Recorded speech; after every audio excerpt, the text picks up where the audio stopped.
nós fomos fazer o ofício fome do irmão da Nice, que é a diaconisa aqui da igreja, o Lenir, né? Um que era dono de um bar que tem ali no Foch, bar do Atleticano, né? E fomos fazer o ofício fúnebre. E é muito interessante, porque talvez é um lugar onde a gente sinta muita mais facilidade para se pregar, porque como disse o sábio Salomão, que é melhor você estar na casa onde há luto do que na casa onde é festa, porque na casa onde há luto, você aplica melhor o teu coração, você observa que a tua vida não é absolutamente nada, ainda que ela seja tua, você não tem poder sobre ela, você não pode dizer quantos anos você vai viver. Eu ainda espero, este ano vou fazer 70 anos em novembro, eu ainda espero viver um tempinho a mais aí, não sei, mas eu espero, mas eu não sou o dono da minha vida, não tenho como determinar isso, nem de vocês tem, ninguém, nenhum ser humano, e às vezes a imprudência, ela toma conta do nosso coração, e logicamente que muitas pessoas que não conhecem a palavra de Deus, eles são imprudentes por não conhecer aquilo que a palavra de Deus nos adverte. Como disse o profeta, prepara-te para te encontrares com o Senhor teu Deus. Isso é incapável, não tem como você escapar, né? Não tem como você desviar, não tem como você se afastar. Você vai se encontrar com Ele amanhã, depois, não tem como.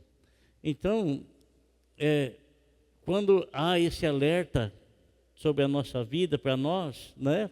Nós que conhecemos a palavra de Deus, nós não podemos ser pessoas imprudentes, não podemos. Não podemos, porque a vida é assim, ó, né? É um fechar os olhos e pronto, tudo termina.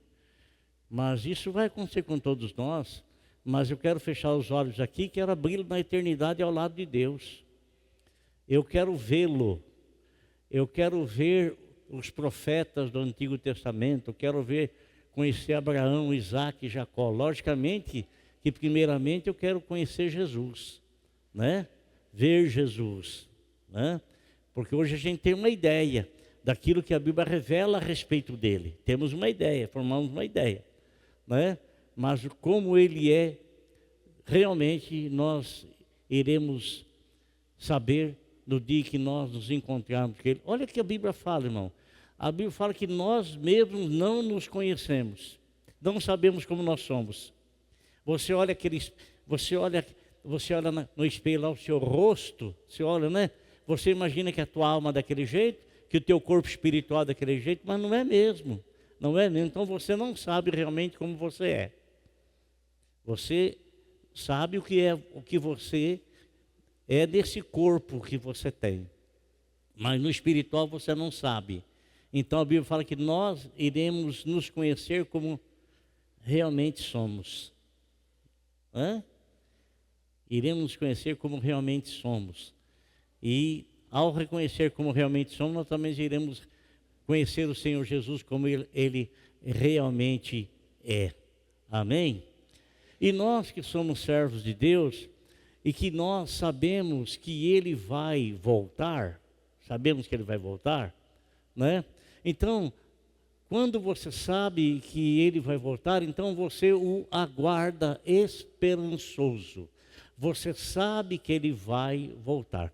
Muitos de nós, às vezes, nós recebemos alguma visita na nossa casa, e essa visita, às vezes, chega de repente.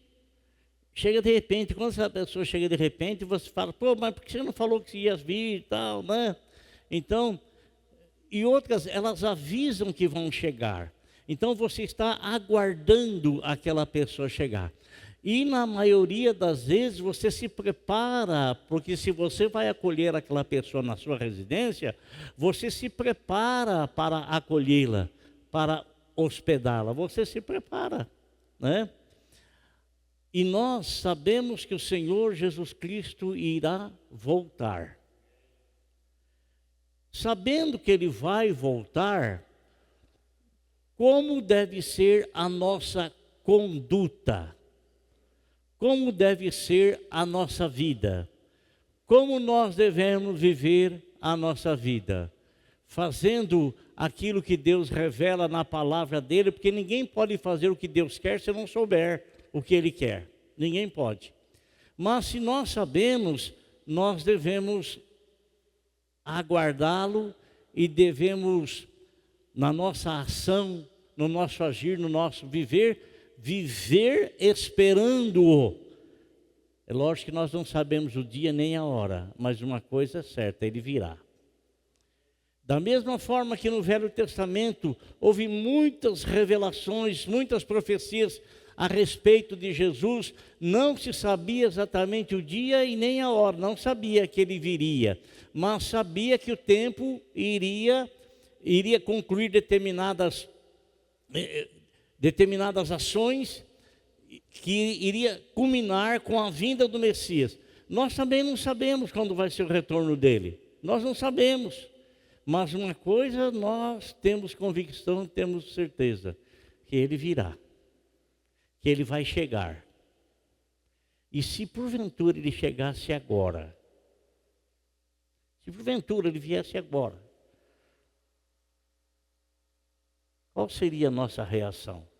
O que aconteceria conosco? Nós iríamos subir com Ele? Ou iríamos ficar aqui procurando um, procurando o outro? Onde é que está o fulano? Onde é que está o ciclano? Onde é que está o fulano? Então, a prudência é uma coisa muito importante, principalmente quando diz respeito às coisas eternas que não poderão ser mudadas. Não poderão ser mudadas. E estamos, irmãos, falando das 12 casas onde Jesus Cristo entrou.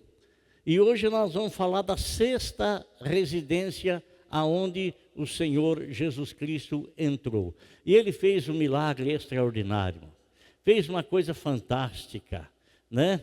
Às vezes eu fico pensando, irmãos, que eu gostaria de ter andado com Ele naquela época lá. De ter visto, de ser chamado por Ele e de acompanhá-lo, observando os milagres, as coisas maravilhosas que Ele fazia, e também ouvindo a plena palavra, a palavra perfeita que saía dos lábios dEle. Que saía dos lábios dEle. Era uma coisa fantástica. A palavra de Deus, quando ela sai dos lábios de um pregador, ou saiu dos lábios do Senhor Jesus Cristo, tinha 2 propósitos. O primeiro é de salvar todos os ouvintes, porque a vontade de Deus é que todo mundo chegue ao pleno conhecimento da salvação. Então, o Evangelho, ao ser pronunciado, ao ser pregado, ao ser transmitido, o propósito maior é trazer salvação. Trazer salvação. E traz-se salvação para aquelas pessoas que estão perdidas. Então, quem está perdido, ele não precisa de nenhum tipo de palavras de condenação ou de perdição, porque já se está perdido. O Evangelho é boa nova para salvação. Salvação. O Evangelho não é para condenação, é para salvação. Mas, quando nós endurecemos o nosso coração ao Evangelho da salvação, nós estamos endurecendo o nosso coração para Deus Pai, para Deus Filho, para Deus Espírito Santo e para a palavra, para o Evangelho. E uma vez endurecendo o nosso coração para isso, não tem como nós sairmos do estado de perdidos que estamos, ou de encontrar um outro caminho, de encontrar uma outra vereda, de encontrar qualquer outra coisa. Não tem como. Não tem como. E o Senhor Jesus Cristo, irmão, Ele incansavelmente, é bem verdade que o ministério dele não foi um ministério grande, imenso. Foram 3 anos e meio apenas 3 anos e meio. Só 3 anos e meio. E nesses 3 anos e meio, ele não perdia tempo. Toda oportunidade que ele tinha, ele transmitia, ele pregava, ele falava, ele anunciava a salvação. E quando a fama dele começa a se propagar, não que ele fazia ou mandava fazer propagandas de si mesmo. Não. Ao contrário. Muitas vezes, quando ele fazia milagres na vida de muitas pessoas, dizia: olha, não fale para ninguém, não conte para ninguém. Mas a maioria das pessoas desobedeciam. De que forma desobedecia? Falando para todo mundo. Não tem como você ficar de boca fechada. Você recebe um baita de milagre. Você era cego, agora enxerga. Você era mudo, agora fala. Você era surdo, agora ouve. Você era paralítico, agora anda. Eu vou ficar de boca fechada? Não, não. Eu estava perdido e fui achado. Vou ficar de boca fechada? Não, não vou. Não vou ficar. Não vou ficar. Então, propagava-se o nome dele. E o nome dele, amado irmão, quando era propagado, quando era anunciado, provocava coisas nos ouvintes. Em alguns despertava a curiosidade para vê-lo, como aconteceu no caso de Nicodemos, que foi de noite ver quem era Jesus, né? E disse assim para ele: tu és da parte de Deus, porque ninguém pode fazer os milagres que tu fazes se Deus não for com ele. Então ele sabia dos milagres que Jesus fazia, sabia. Alguém havia dito a ele, alguém havia falado a ele, alguém havia pronunciado, alguém havia pregado. E outras pessoas, quando ouviam, na curiosidade, iam já com o coração preparado contra tudo que haveria de ouvir da boca de Jesus. Tinha pessoas que iam apenas para ver se pegava ele em alguma falha, mas ele era perfeito, não tinha como pegar. Quando não tem como pegar a pessoa em alguma falha, inventa-se, cria-se narrativas, cria-se mentiras, né? Cria-se mentiras. Então, muitas pessoas falaram muitas coisas do Senhor Jesus.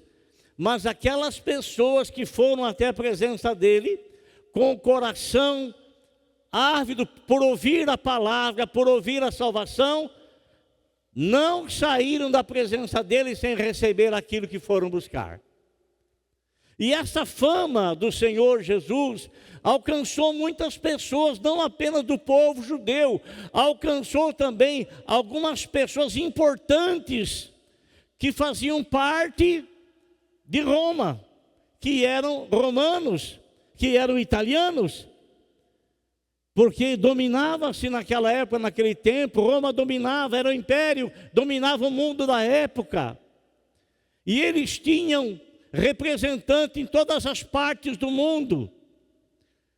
E havia um homem que se converteu ao judaísmo. E esse homem era um homem de coração muito bom. Ele era um homem de coração muito bom, era um homem que tinha autoridade, era um homem que levantou até uma sinagoga. Sinagoga era uma igreja em que os judeus se reuniam lá para cultuar ao Senhor. Não era o templo era maior, onde se fazia sacrifício e tal. A sinagoga não. Então, se reunia ali na sinagoga. Quero que você abra a tua Bíblia comigo, no capítulo de número 8, de Lucas. Lucas, ele foi um médico que escreveu o evangelho que leva o seu nome e escreveu também o livro de Atos dos Apóstolos. Lucas foi alguém que andou com o apóstolo São Paulo.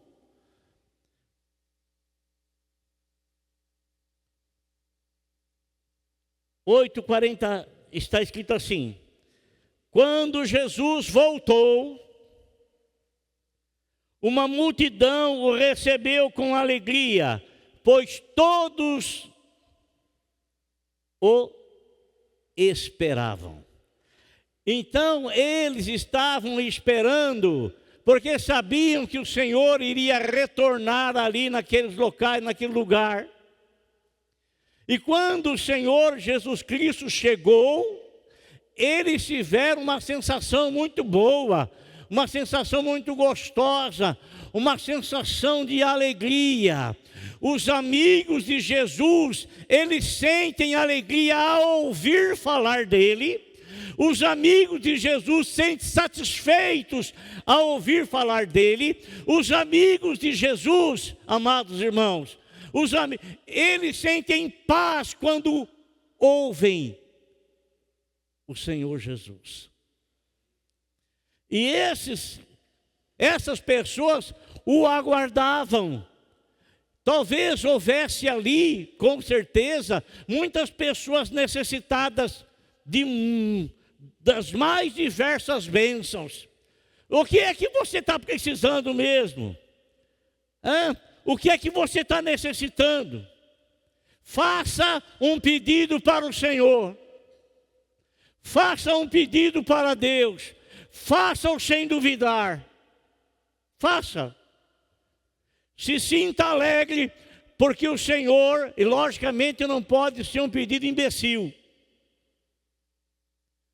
Não pode. Não pode ser um pedido que venha a confrontar aquilo que o Senhor revela na palavra dele. Tem que ser algo que esteja de acordo com a vontade dele. Algo que esteja de acordo. Então, o que você pedir para ele, ele vai realizar. Porque quando você pede alguma coisa para ele, é como se você estivesse falando assim: eu acredito em ti, eu não te vejo, mas eu acredito em ti. Não consigo te ver, assim como eu não consigo ver o ar que eu estou respirando. Mas é impossível eu não acreditar no ar que eu respiro, mas que não vejo. É impossível, porque é Ele que me mantém vivo. Então, o Senhor Jesus Cristo, Ele está junto de nós, Ele está perto de nós. E por saber que Ele está perto de nós, nós devemos sentir sim alegres. Alegres. Porque não pode andar duas pessoas juntas se não estiverem em acordo, se não tiverem aliança, não pode viver junto, não pode estar junto. Essas pessoas sabiam que ele ia voltar naquele local ali, então eles estavam fazendo o quê? Aguardando, esperançosos, e quando ele chega, a presença dele traz alegria. Amém? A presença dele traz alegria. Traz alegria. Glória a Deus. Eu estou alegre por estar aqui, porque eu sei que o meu Senhor aqui está. Eu estou alegre por estar aqui. Eu não estou esperando acontecer absolutamente nada para me alegrar. Eu estou alegre pela presença do meu Senhor, porque eu creio que Ele está aqui conosco. Porque Ele falou: olha, onde vocês estiverem falando de mim, entre duas ou mais pessoas, eu vou estar junto de vocês. Então Ele está aqui. Amém? Fala para o teu irmão, ele está aqui. Diga para ele. Ele está aqui. Ele está aqui. Aliás, quando eu cheguei aqui, meu Senhor já estava.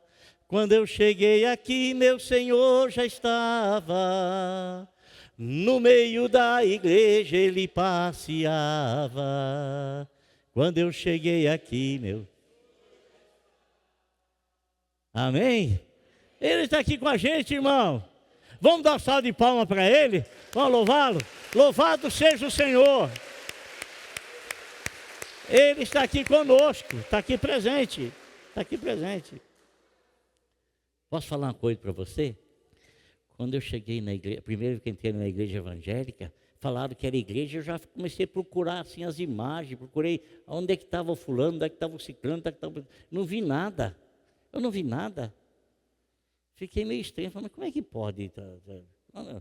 Né?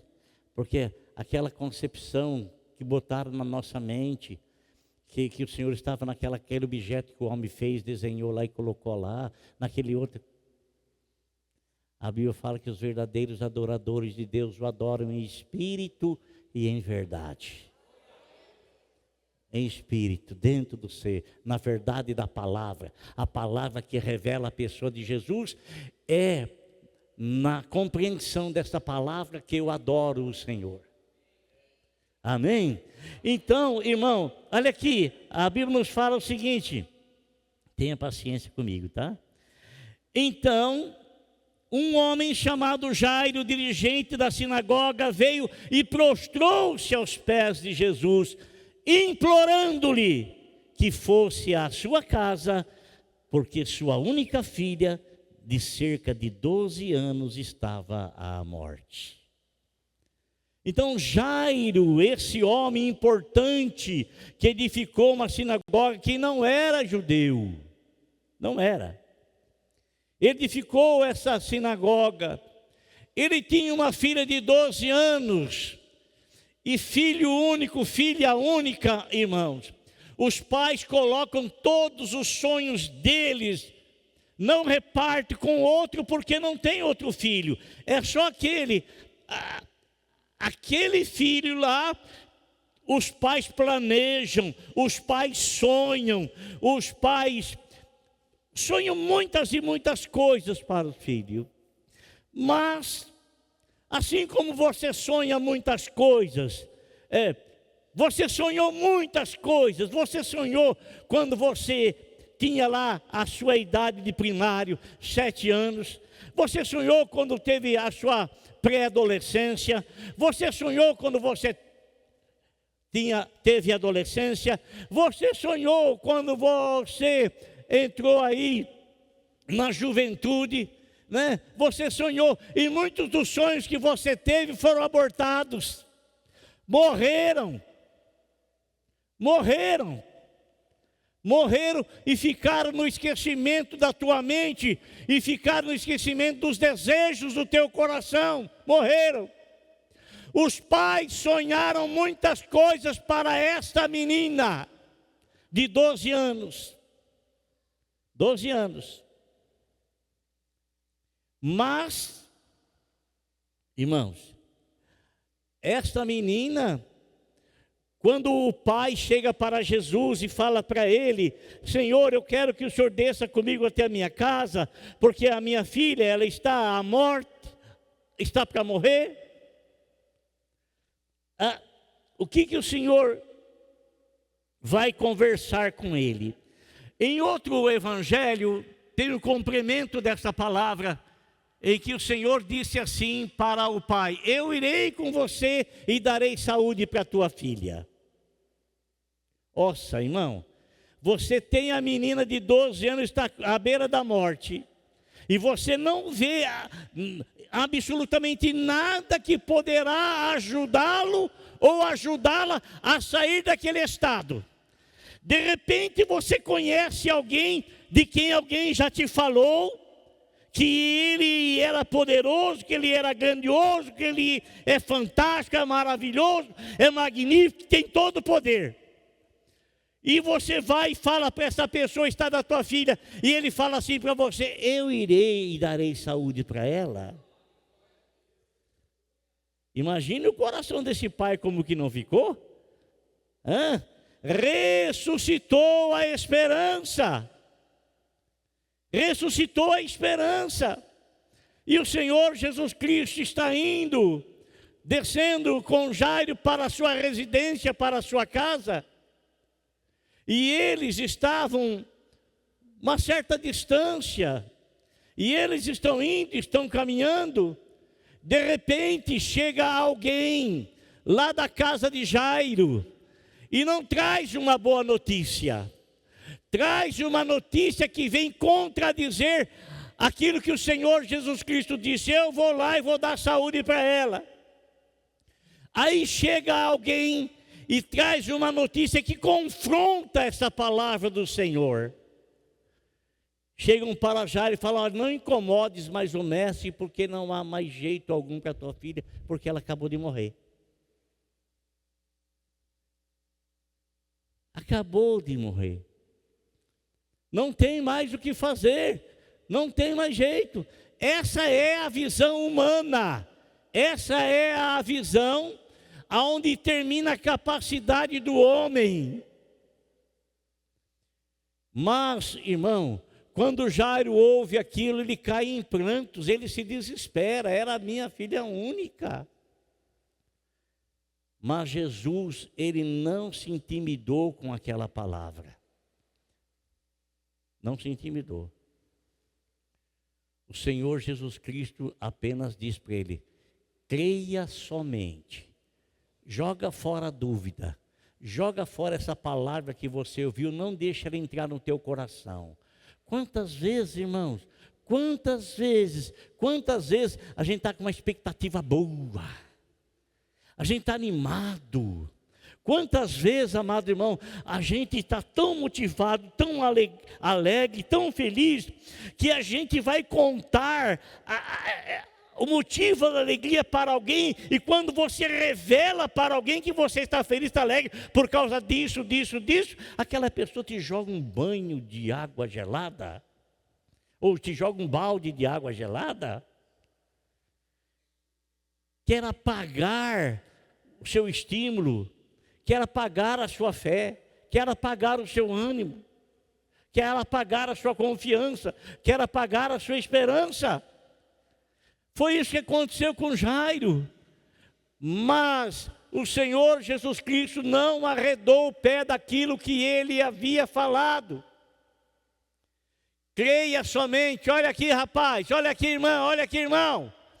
Você está aborrecido, está abatido, muitas coisas chatas têm acontecido na tua vida, coisas que estão tirando de você até mesmo a vontade de viver, a vontade de caminhar e a vontade de conquistar as coisas.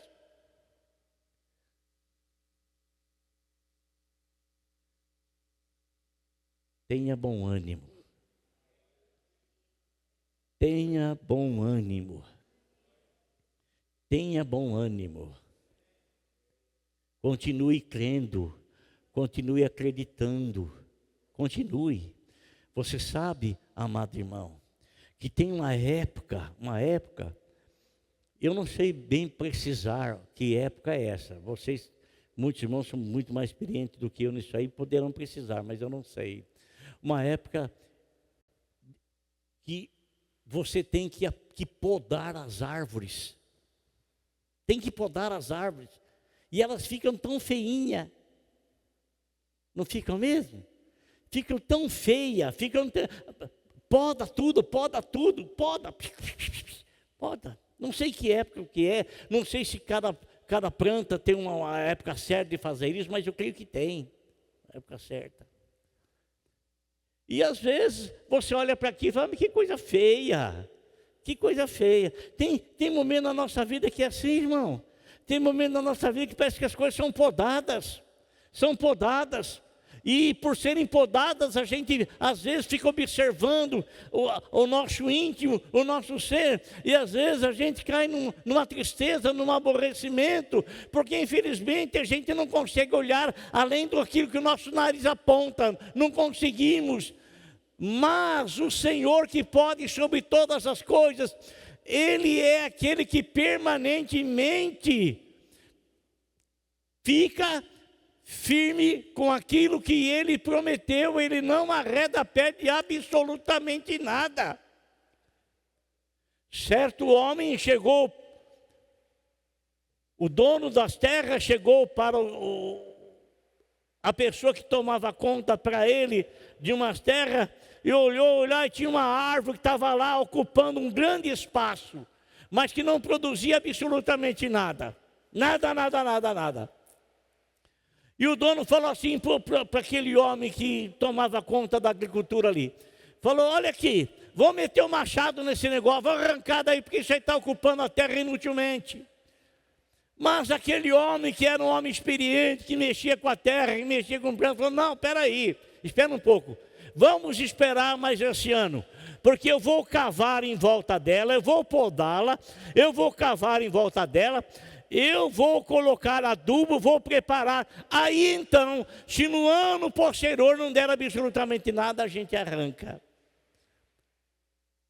E sabe, irmãos, às vezes a vida da gente está desse jeito. Parece que a gente está sendo arrancado.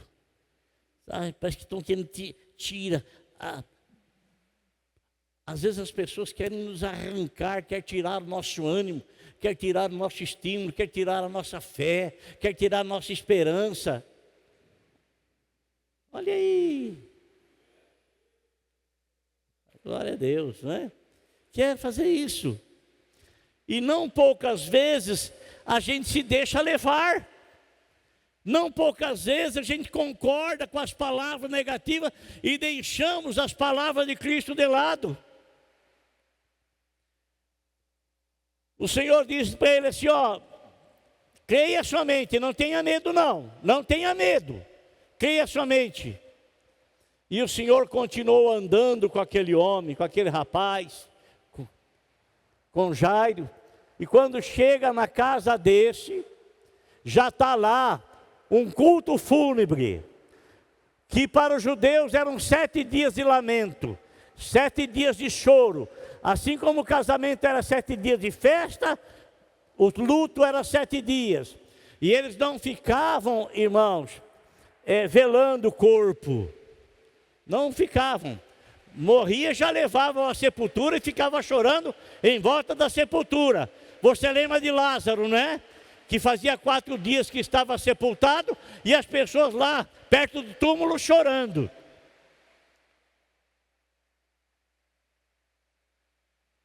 Aleluia. Olha aí, irmão. Que essa chuva aí seja símbolos da chuva de bênção sobre a tua vida e sobre a tua família.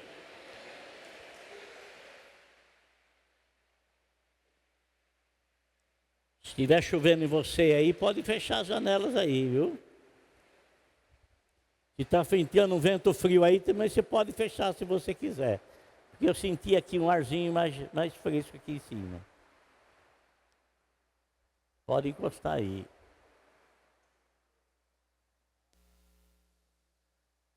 Amém, irmão? Quando o Senhor chega lá, preste atenção, amado. Tem muitas pessoas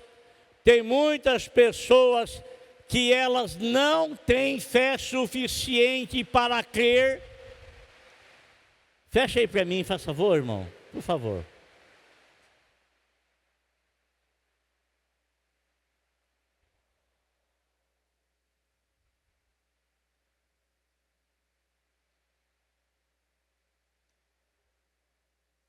Tem muitas pessoas, irmão, que elas não têm fé suficiente para sustentar a palavra que o Senhor Jesus lhes prometeu. Não tem fé para sustentar aquilo. Porque para sustentar a palavra, é necessário ter fé. Fé naquilo que o Senhor disse. Fé naquilo que o Senhor falou.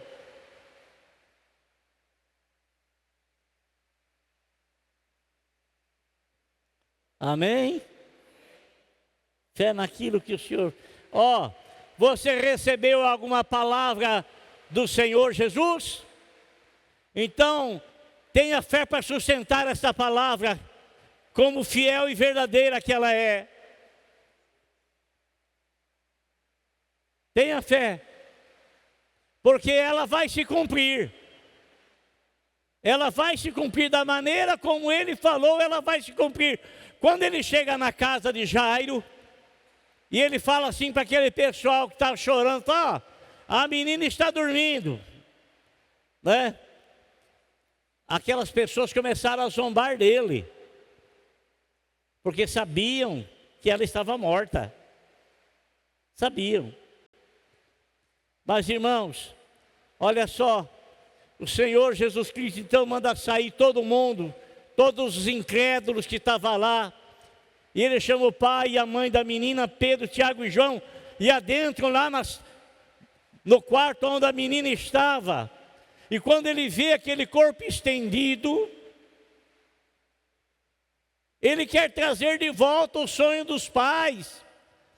O Senhor quer trazer de volta o sonho que adormeceu no teu coração, adormeceu na tua mente. O Senhor quer trazer de volta, meu irmão, aquilo que você desistiu, porque estava difícil de acreditar, porque tudo estava contrário daquilo que o Senhor falou. Tudo.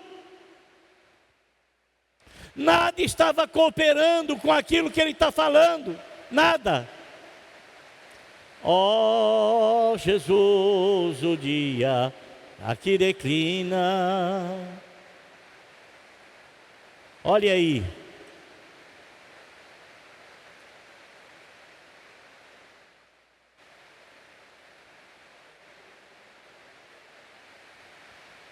Olha aí. Mauro, olha aí.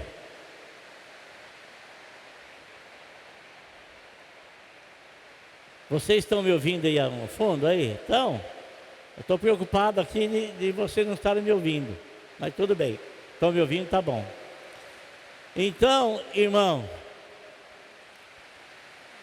quando o Senhor entra lá, Ele entra para ressuscitar o sonho do pai e da mãe, que era a filha. Talvez você desistiu de muitas coisas na sua vida. Desistiu. Você desistiu porque você pensa o seguinte: quando Deus faz a promessa, Ele coopera tudo, e aquilo vai a cada dia mais demonstrando, até se concluir. Não é nada disso não. Quando Deus faz a promessa para você, você vai passar por um momento de prova, que essa prova vai insurgir contra a palavra que o Senhor falou, e você tem que continuar crendo na palavra, porque se você crer na adversidade, você vai perder a bênção. Vai perder a bênção. Então, o Senhor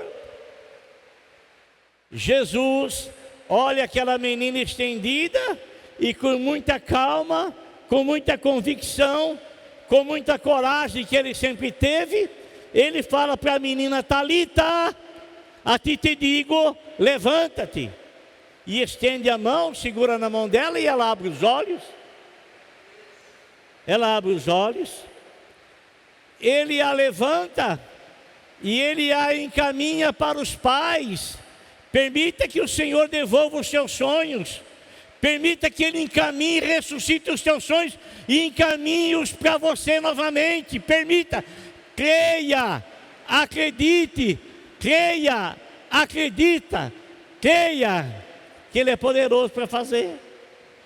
Ele é poderoso para fazer muito mais além daquilo que você pensa ou imagina. E quando Ele entrega a menina para os pais, Ele fala assim: ó, dai de comer a ela porque ela está com fome. Irmão, imagine você a alegria que inundou o coração dos pais. Imagine você a perplexidade com que atingiu as pessoas que não acreditaram naquilo que Jesus disse. E quando a menina sai lá fora, todo aquele povo a enxerga ressuscitada. Imagine você.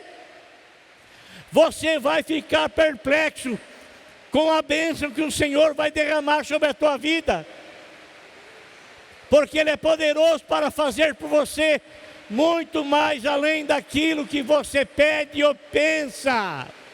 Ele é poderoso para fazer além, muito além. Amém? Permita que Deus ressuscite os teus sonhos.